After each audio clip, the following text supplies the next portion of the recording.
Hi guys, my name is Jeeva Braich.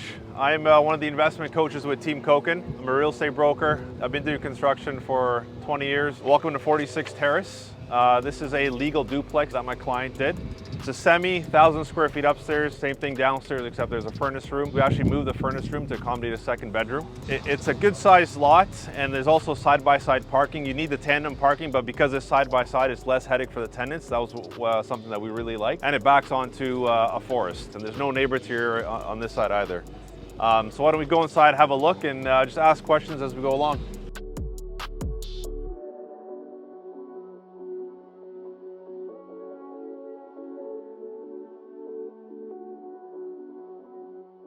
We purchased this property at the end of September. Most of the main floor is as is. The kitchen was as is. There's new flooring and new paint throughout. And the biggest thing that we did on this floor was we took this wall out. There was a wall right here. The investor's thinking of doing is getting lower cabinets, putting two of them together and just putting a countertop. But other than that, it was pretty turnkey upstairs and that's what he looked for. He's based out of Scarborough.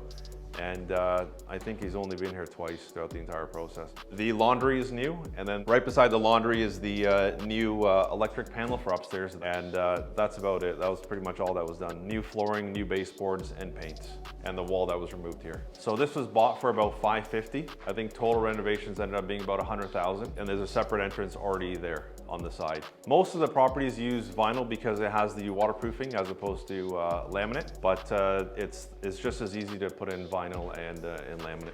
I've seen houses with or without islands go for pretty much the same price. It's preference. I think if it was an island, like if I was renting something out, I would prefer an island for myself. So if there were two same properties, one had an island and one didn't, I'd like the one with the island. Yeah, it's just small little incremental costs that could definitely add a lot of value and set yourself apart from other rental properties on the market. Yeah, 100%. Like for a $600 exercise, I think it's worth it. I would definitely do it. Yeah, it will look nice. It's also a wow factor when you see an island, small island for just some, breakfast. Because there's no, I don't know if most people, like in my house, we don't really use a dining table, but here the island is going to be small, so we still would need a dining table.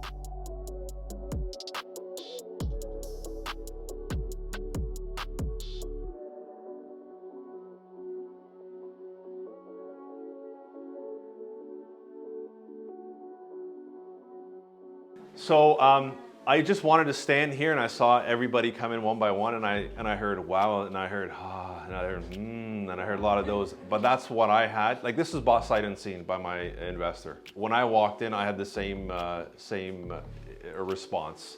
You don't find these kind of ceilings very often in a basement. 8-foot ceilings in the basement is definitely a premium. This was existing, all the paneling except it's wood. So we did put white fire retardant paint on these. We kept that as is.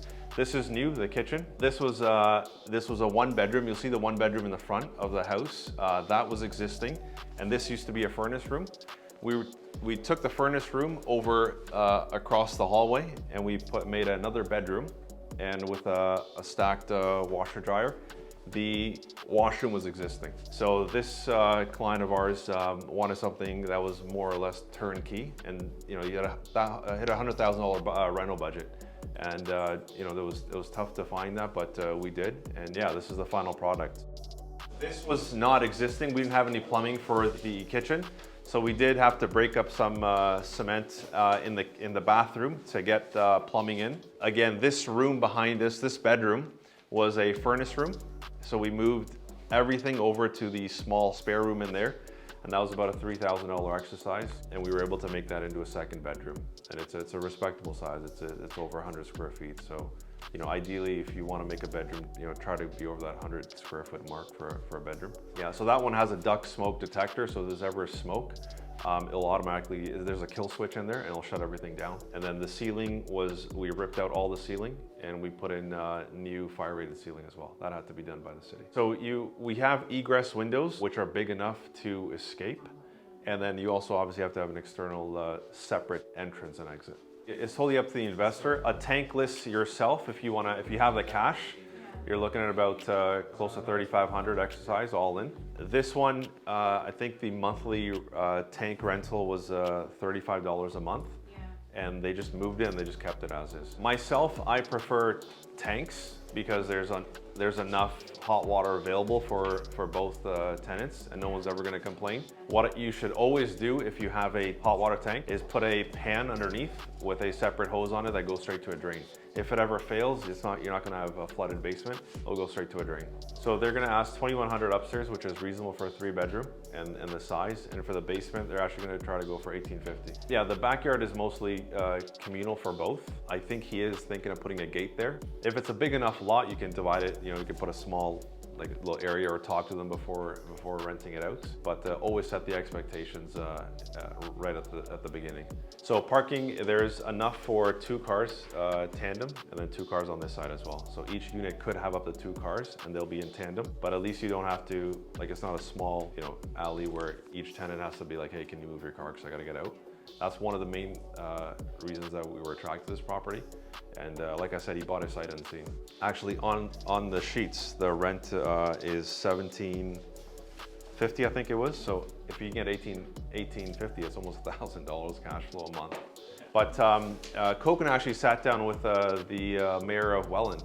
He had a private meeting, and his theory is that we're open for business. He's bringing in a lot of not only tourism, but large manufacturing companies here as well. Niagara is actually one of the only cities in Canada that has never gone down in a recession, historically, if you look at the numbers, because of tourism and home prices.